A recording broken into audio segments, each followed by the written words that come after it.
A key I never asked for. I have rented the same narrow townhouse for 8 years. Thin stairs, creaking floors, mailboxes that stick in the rain. Across the shared courtyard lived a neighbor, 73, always in pressed shirts, even to take out the trash. He did not wave. He did not linger. He existed like a closed door. One evening, the power flickered. Then I heard glass shatter, followed by a sharp curse. I walked over, knocked. No answer. Knocked again. He opened the door, standing in darkness, holding a broken lamp, blood on his palm. The breaker had tripped. He could not reach the panel. The ladder was unstable. The house smelled faintly of dust and age. I stepped inside, reset the switch, wrapped his hand, swept the glass. He watched, suspicious, silent. When the lights came back, he said, "You didn't have to." I said, "I know." After that, I began noticing things. Newspapers piling up, groceries too heavy for one trip. I started carrying them without asking. He never invited conversation, but he stopped closing the door so quickly. Some evenings, he spoke, short sentences about the shipyard, about his late wife, about a son who moved overseas and never returned calls. Winter came.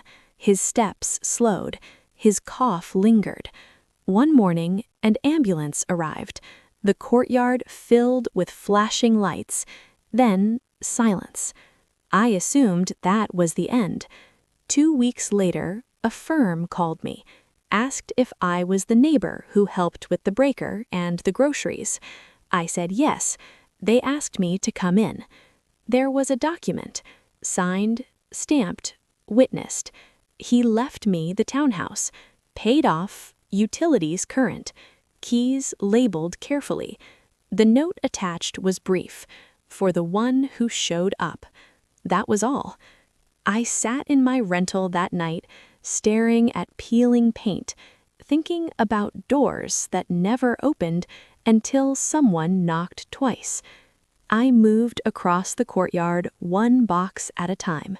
His furniture remains, his chair by the window, his clock that ticks too loudly. I did not inherit wealth. I inherited a quiet life, preserved carefully. The neighbors look at me differently now, curious, calculating. I still take out both trash bins. Old habit. Inheritance is not always blood. Sometimes it is attention. Sometimes it is presence. I did not fix his life. I reset a breaker. But in the end, that was enough. Not every inheritance is shared. The next will divided more than property. Some legacies create silence instead of gratitude. This time, the inheritance came with exclusion. Not everyone was meant to receive a share. The next estate didn't unite a family. It drew a line through one. What was left behind wasn't divided equally, and that was the point.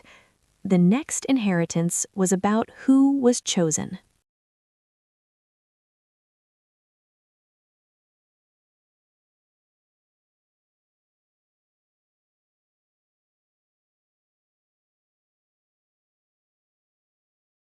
The will she meant.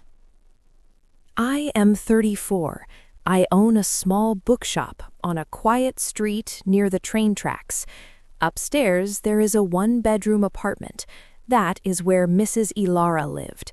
She was 71, always wore linen, always smelled faintly of lavender. We met the year I opened the shop. She came in looking for gardening books, stayed to talk, returned every week. She had a son, Julian, 46. They had not spoken in over 20 years. She told me he left after a fight, not about money, about identity, about who he loved. Her husband, at the time, told Julian not to come back. She stood silent, and that silence stayed with her. Years passed. Her husband died. The house was sold. She moved above my shop. She said, regret grows heavier with age.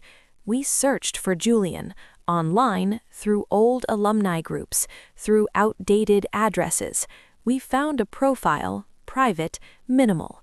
She dictated a letter, 5 pages, apology, responsibility, no excuses. We sent it, seen, no reply. Last winter, I found her in the stairwell, collapsed. Paramedics were quiet. The apartment felt hollow. I assumed her estate would pass to blood. A solicitor called me a week later. There was a will, updated 2 years ago. My name was listed as sole beneficiary. The apartment, the savings, her old sedan, everything. A handwritten note attached, for the one who helped me try. I sat on the shop floor long after closing. Then Julian contacted me. Not grief, not curiosity, anger. He said I manipulated her, said I isolated her, said I stole from him. He demanded her belongings, her money, her life. I read the will again. She knew where he was. She chose not to change it. The solicitor confirmed. The inheritance is legal, contest period limited, documentation solid. Julian sent more messages, calling me opportunistic, calling me cruel. Then I learned something else through probate notice. Julian had already declined any claim in formal paperwork, yet he kept writing to me, demanding privately what he refused publicly. I walked upstairs, sat in her chair, looked at the balcony where she once kept herbs. Inheritance is not always about blood. Sometimes it is about presence. I did not ask to be chosen. I did not block him out of spite. I blocked him for peace. The apartment is still above my shop. The lavender scent remains, faint but steady. I did not steal an inheritance. I received what she decided to leave behind.